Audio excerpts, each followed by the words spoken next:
तो हेलो दोस्तों, आप लोग कैसे हैं। उम्मीद करता हूँ आप लोग अच्छे होंगे। यह कहानी एक सच्ची घटना पे आधारित है जो मेरे दोस्त के साथ हो चुका है।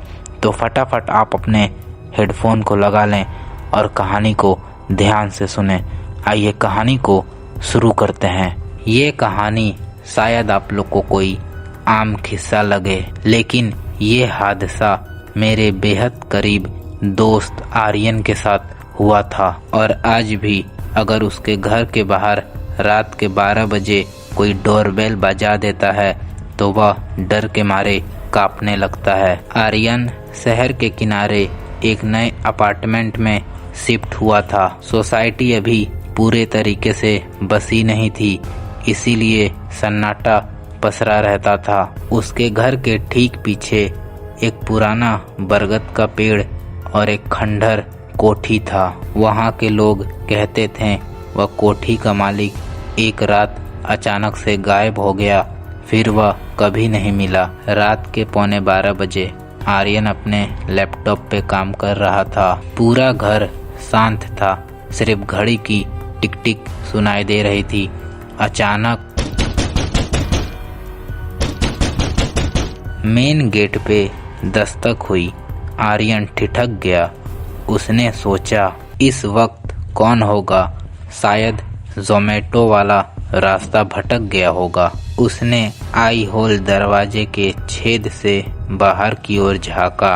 बाहर अंधेरा था, कॉरिडोर की लाइट हल्की टिमटिमा रही थी। वहाँ कोई नहीं था।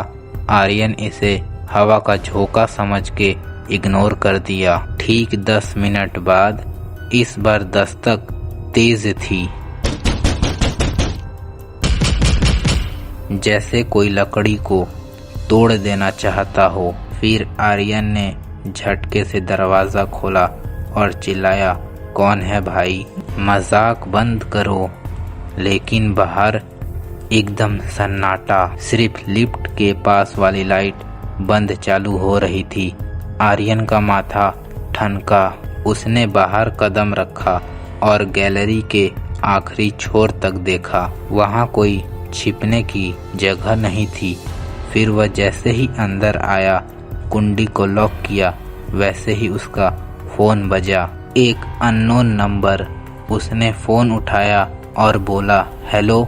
दूसरी तरफ से कोई आवाज नहीं आई, बस एक भारी गीली सांस लेने की आवाज, जैसे कि कोई पानी में डूबते हुए सांस ले रहा हो।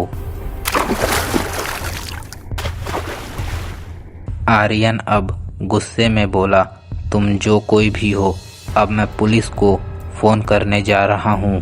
तभी फोन से एक बेहद ठंडी फटी हुई आवाज आई, अंदर मत देखो आर्यन, मैं अभी भी बाहर खड़ा हूँ। आर्यन के रोंगटे खड़े हो गए।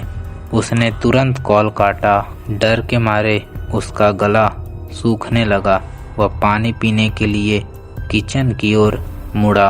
तभी उसने कुछ ऐसा देखा जो उसके हाथ से गिलास छूट के नीचे गिर गया। दरवाजे के नीचे जो पतली जगह होती है, वहां से उसे 2 साए दिखाई दिए। कोई बाहर खड़ा था, लेकिन वह पैर नहीं थे, वह उंगलियां थी, लंबी, पीली और अजीब टाइप से मुड़ी हुई, जैसे कोई इंसान उल्टा खड़ा हो। तभी दरवाजे के पीछे से एक खुरदरी आवाज आई, आर्यन गेट खोलो, बहुत ठंड है बाहर। वह आवाज आर्यन की अपनी आवाज जैसी थी, बिल्कुल ऐसे ही जैसे वह खुद बोल रहा हो। फिर आर्यन पागलों की तरह अपने बेडरूम की ओर भागा और अंदर से दरवाजे को बंद कर लिया। वह बेड के कोने में दुबक गया।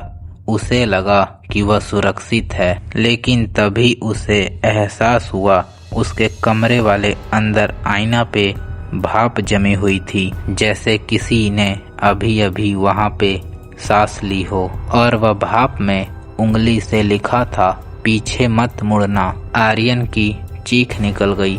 उसने देखा कि उसके कमरे की खिड़की जो उसने खुद बंद की थी, अब वह पूरी खुली हुई है। ठंडी हवा अंदर आ रही थी और पर्दे लहरा रहे थे।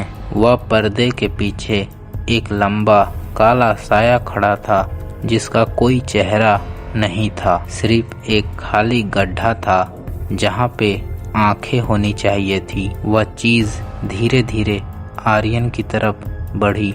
उसके चलने की आवाज किसी हड्डी के टूटने जैसे थे। जब अगले दिन पड़ोसी ने पुलिस बुलाई तो घर का दरवाज़ा अंदर से बंद था। जब पुलिस ने दरवाज़ा तोड़ा तो सब कुछ सही सलामत था। बस एक चीज़ अजीब थी। आर्यन के बेडरूम के फर्श पे उसके अपने ही पैरों के निशान बने हुए थे, लेकिन वह निशान दीवार पे चढ़ते हुए छत पे गए थे और छत के बीचों बीच जाकर गायब हो गए थे। आर्यन अब तक नहीं मिला, लेकिन कहते हैं वह अपार्टमेंट में आज भी रात के 3 बजे किसी के रोने की आवाज़ आती है। अगर तुम वह कमरे के दरवाजे पे कान लगाओ तो अंदर से वही भारी आवाज़ आती है, दरवाज़ा मत खोलना, मैं अंदर आ चुका हूँ। तो यह कहानी यहीं पे ख़त्म होती है। मिलते हैं नेक्स्ट वीडियो में। Bye bye.